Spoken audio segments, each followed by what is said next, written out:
Hello again, YouTube subscribers. Welcome back to another edition of PlayStation Game Zone's mini reviews, where we take a look at different PlayStation 3 games, their exclusives, and their multiplats.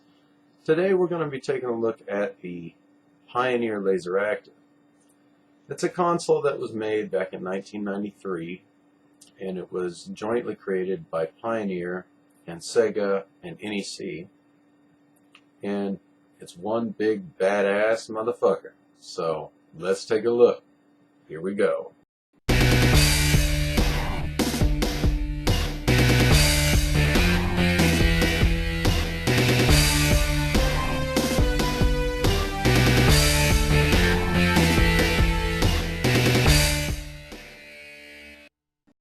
Hey everyone, this is the Pioneer LaserActive system. It was a system made in 1993 jointly by Pioneer, Sega, and NEC, and believe it or not, it sold for $970. And believe this, at $970, it played no games whatsoever. Alright? This system only played for $970 CDs, CDVs, which are not to be confused with video CDs. Those are VCDs.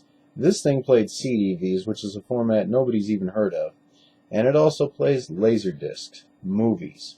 Laserdisc movies actually sold for $39 to $49 a piece for the regular edition movies, and up to $100 a piece for the box sets here in America. In Japan, they even sold up to over $1,000 for a box set. For certain things like the X-Files, they were sold in seasons. Those who don't believe me can take a look at that price tag. It's still there.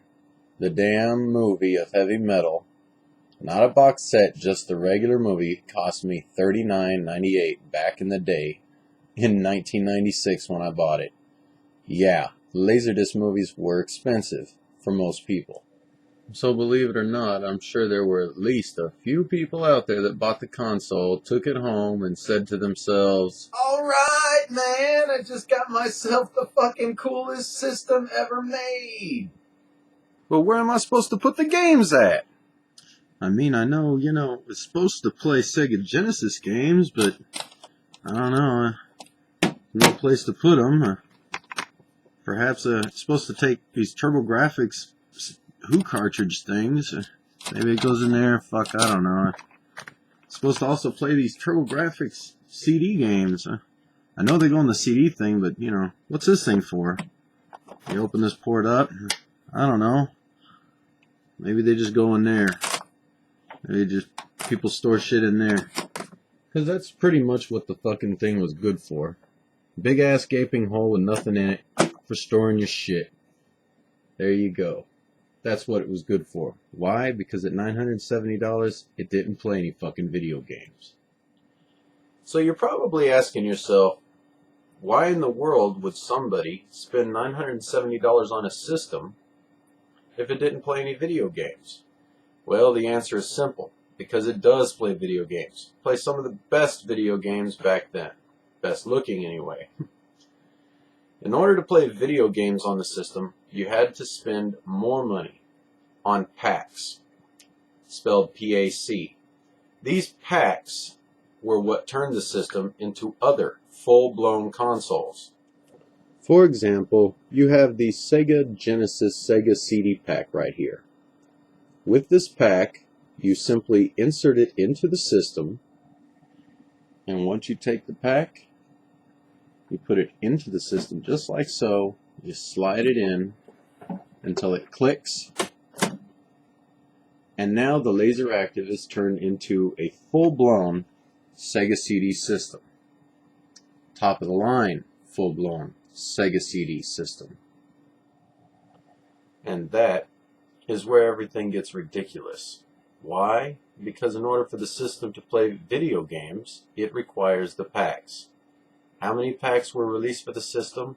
Well, some believe that there are 3, some believe that there are 4, but the truth is, there are 7 PACs for the Pioneer LaserActive. That's right, 7.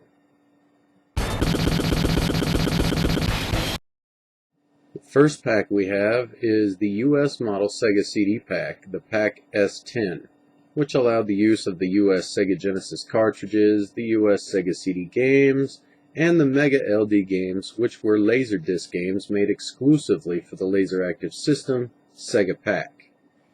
The second pack for the LaserActive is the Japanese model Sega Megadrive pack, the PAC S1, which allowed the use of Japanese Megadrive cartridge games, Japanese Megadrive CD games, and was also used for the MegaLD games.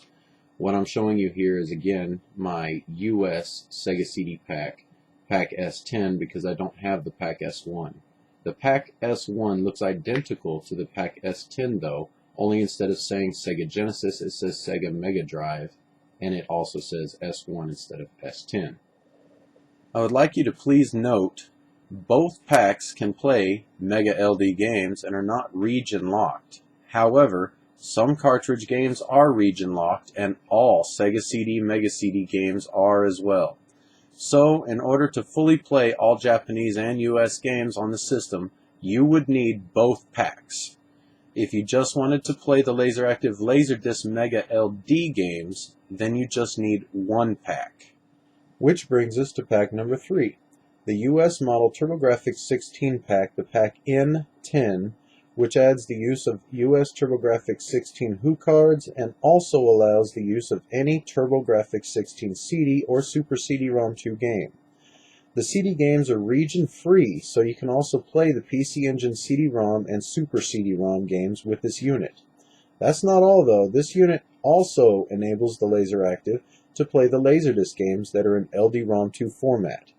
Pack number 4 is a Japanese model PC Engine pack, the PAC N1, which turns the LaserActive into a full-blown PC Engine Super CD-ROM player. It gives the ability to play Japanese HU card games, CD-ROM 2 games, Super CD games, and remember, the CD games are region-free, so you can also play the Turbo Duo TurboGrafx 16 CD games or Super CD games as well. It also plays the LD-ROM 2 Laserdisc games just like the US TurboGrafx 16 pack, but there's another little thing that this pack can do without any modifications. With the addition of the Arcade Card Duo put into the cartridge slot of the pack, you can then enable the ability to play arcade card games that the PC Engine had, and there's absolutely nothing better than playing Sapphire on the LaserActive. Please note, while both packs can play all the CD games due to them being region-free, both pack cartridge slots are still region-coded, so in order to play both region HU cards you must own both packs or get them modified. Note number 2, the TurboGrafx 16 pack PC Engine pack on the LaserActive is without a doubt the best way to play a Turbo Duo cart or CD game. I have owned many Turbo Duo units and TurboGrafx 16 and CD add-ons, and all of them suffered from CD loading issues. From time to time, the games would have trouble loading from one cutscene to the next, and would have me tapping on the CD tray to get them going again. But the LaserActive has proven to be 100% rock-solid in stability when loading Turbo Duo CD games, and even seems faster in loading arcade card games when compared to the Turbo Duo. LaserActive pack number 5. The very rare Japanese NEC pack exists that came out for the NEC LaserActive, which was a clone of the Pioneer LaserActive. This NEC pack is what some consider a special limited edition Japanese PC Engine pack that is in a gunmetal gray case and has the same abilities as the normal PC Engine PAC N1 unit, but has a different BIOS, so the logo is different on the screen during boot up. Please note, all the Sega and NEC packs also had the ability to play the rare amount of CD plus G, that's compact disc plus graphics discs, that were floating around at that time. So in all, so far we have 5 packs that we've gone over. All of them came out in 1993 and all of them were $600 a piece. Which brings us to pack number 6. Pack number 6 is the Laserdisc Karaoke pack, PAC K1. It allowed you to play 12-inch and 8-inch karaoke laser discs on your LaserActive. The unit sold in 1993 and retailed for a price of $350. And PAC number 7, the computer interface PAC PC-1. I personally owned this PAC quite a few years ago, but I never used it, so I have no idea what it does, and I can't find it anymore. So, this is what it says on Wikipedia. This PAC has a 25-pin serial port allowing the Pioneer LaserActive to be controlled by custom programs authored on PC or Macintosh computers. This PAC came with a 33-button infrared remote control, providing more functionality than the 24-button remote included with the Pioneer LaserActive. Also included on DOS and Mac floppy disks was the LaserActive program editor. The floppy disk included some sample programs created with the editor for use with the first 5 Laserdiscs in the Tenchi Muyo anime series. Any other functionalities to the PC PAC are completely unknown to me.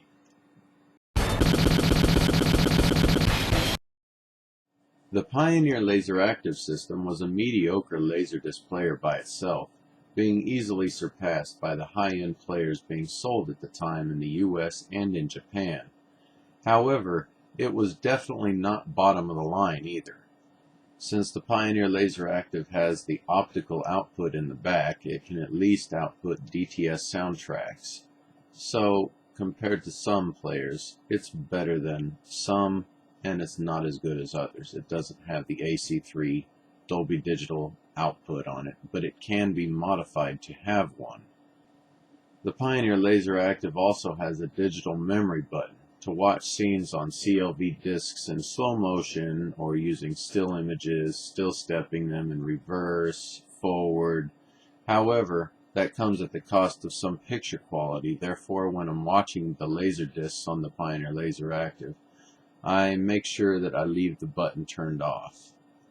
It's good for the still step, and otherwise it's just not used. However, Laserdisc games seem to use it, so you're stuck with it on all the time when playing on Laserdisc games. As you can see, the Pioneer LaserActive has its own built-in power cable in the back, just like it would any Laserdisc player made by Pioneer. And you go over here, and this is the jacks on the back. Starting from left to right, we've got the control in and out of the SR. We've got a video composite output. Next to it, we have another video composite output, which is linked with the DC out and an audio mono out. Alright? These will be explained later. Next to that, we have 2 sets of the analog audio out, and next to that is the digital audio optical out, known as the TOS link. That is the entire back of the LaserActive system. So, to wrap things up, in the end, the Pioneer LaserActive was just looked at as an extremely overly expensive machine geared towards battling the 3DO. The 3DO was a console that sold for $700, and it died in around 3 years' time and sold a mere 1 million consoles.